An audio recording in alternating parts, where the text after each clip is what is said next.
জাতিসংঘ কিংবা market state department সবখানেই বাংলাদেশ বিষয়ে নানা প্রশ্ন করতেন তিনি।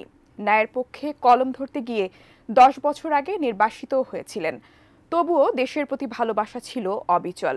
বলছিলাম প্রবাসী সাংবাদিক মুশফিকুল ফজল আনসারীর কথা। দেশে ফেরার পর শেখ হাসিনা সহ নতুন অন্তর্বর্তী সরকার নিয়ে সাংবাদিক মুশফিকুল ফজল আনসারীর সাথে একান্তে কথা বলেছেন মোহাম্মদ সোহাগ বিশ্বাস। Cancelled student debt. That hasn't changed. Good. Thank you, Jen. The Bangladesh Prime Minister recently told at the Parliament, though this Parliament is not mandated by the people, she told that. এভাবেই বাংলাদেশের সাধারণ মানুষের কণ্ঠস্বর হয়ে উঠেছিলেন সাংবাদিক মুশফিকুল ফজল আনসারী। শেখ হাসিনা সরকারের আমলে ঘটে যাওয়া গুম খুন সহ বিরোধীদের দমন নির্যাতনের বিষয়ে যুক্তরাষ্ট্র সহ আন্তর্জাতিক বিশ্বের নজরে আনতেন তিনি।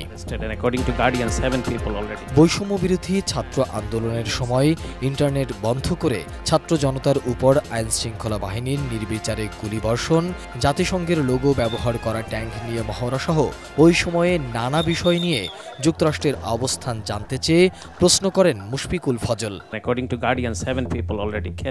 জুলাই বিপ্লবে হাসিনা সরকার বিদায় নিলে দীর্ঘ 10 বছর পর নিজ দেশে ফিরে আসেন এই প্রবাসী সাংবাদিক। বাংলাদেশে এসে জানালেন স্বস্তির কথা।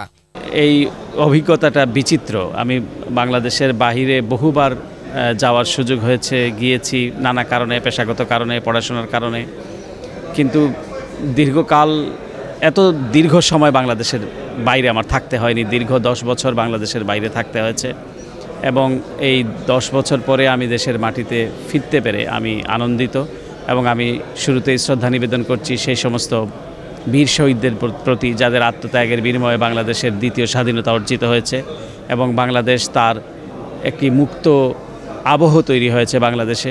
বাংলাদেশ বিশ্বাস করছি গণতন্ত্রের পথে বাংলাদেশ পরিচালিত হবে এবং বাংলাদেশের মানুষ তাদের পূর্ণ স্বাধীনতা পূর্ণ মাত্রায় উপভোগ করতে পারবে। ভালো লাগছে মোট কথা। বিগত সরকারের সময় দেশের মিডিয়া চাপের মধ্যে ছিল উল্লেখ করে মুশফিকুল বলেন, আমি সঠিক সাংবাদিকতা করতে চেষ্টা করেছি।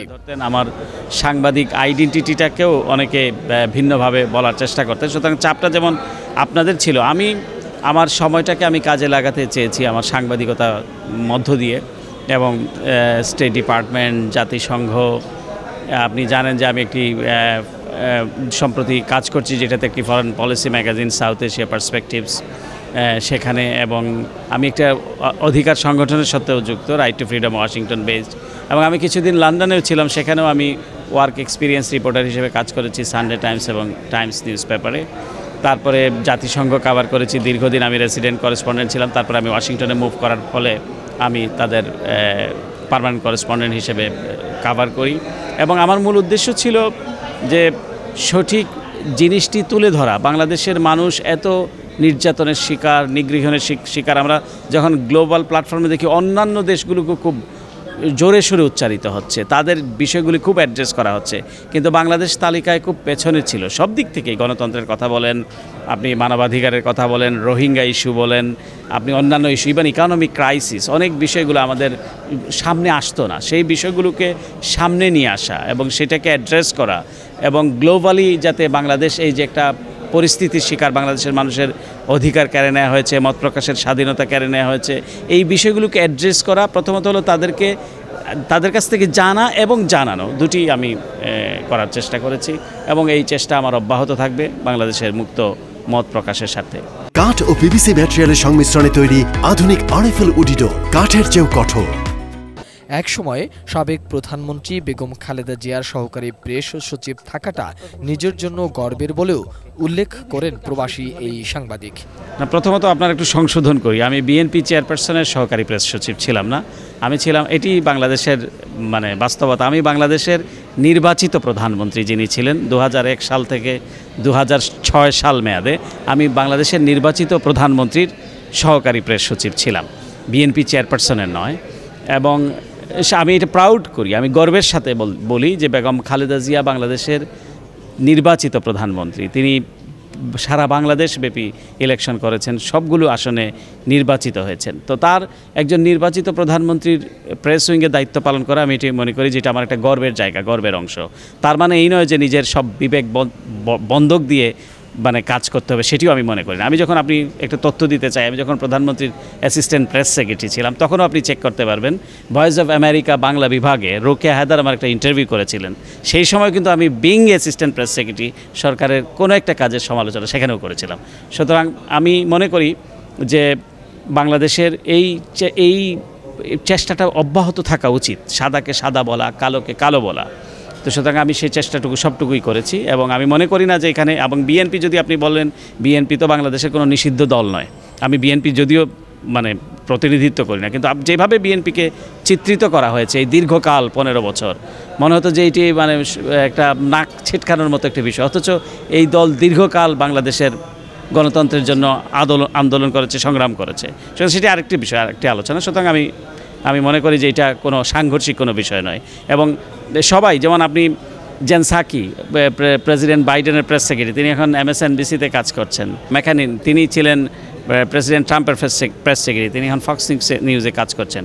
তো সুতরাং কোনো নির্বাচিত প্রধানমন্ত্রীকে সার্ভ করা বা প্রধানমন্ত্রী, এখন যেমন প্রধান উপদেষ্টাকে যারা সার্ভ করছেন খুব ভালো প্রফেশনাল জার্নালিস্ট, আমি মনে করি এটা দরকার, সাংবাদিকদের জন্যও দরকার এবং যিনি সরকার প্রধানের দায়িত্বে আছেন তার জন্য দরকার প্রফেশনাল লোকদের, সাংবাদিকদের। বর্তমান কিংবা ভবিষ্যৎ কোনো সরকার মানবাধিকার লঙ্ঘন করলে তখন একইভাবে বাংলাদেশের জনগণের পক্ষে কথা বলবে বলেও জানান তিনি। না, আমি মনে করি যখনই যে কোনো সংকট, দুর্বিপাক অথবা যে ছন্দপতনগুলো, সেগুলোকে অ্যাড্রেস করতে হবে, নো ম্যাটার হোয়াট, আমার অবস্থান যেখানেই থাকুক।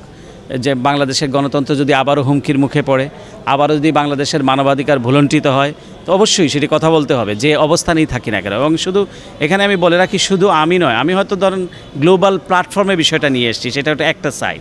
আরেকটা সাইড হলো মানুষকে আন্দোলিত করা, মানুষকে উজ্জীবিত করা। অনেকেই কাজ করেছেন, বিশেষ করে বিদেশে থেকে যারা কাজ করেছেন। আর বিদেশে থেকে কাজ করার সুবিধা আছে, কারণ আমি একটা সুবিধাজনক স্থান থেকে বলছি।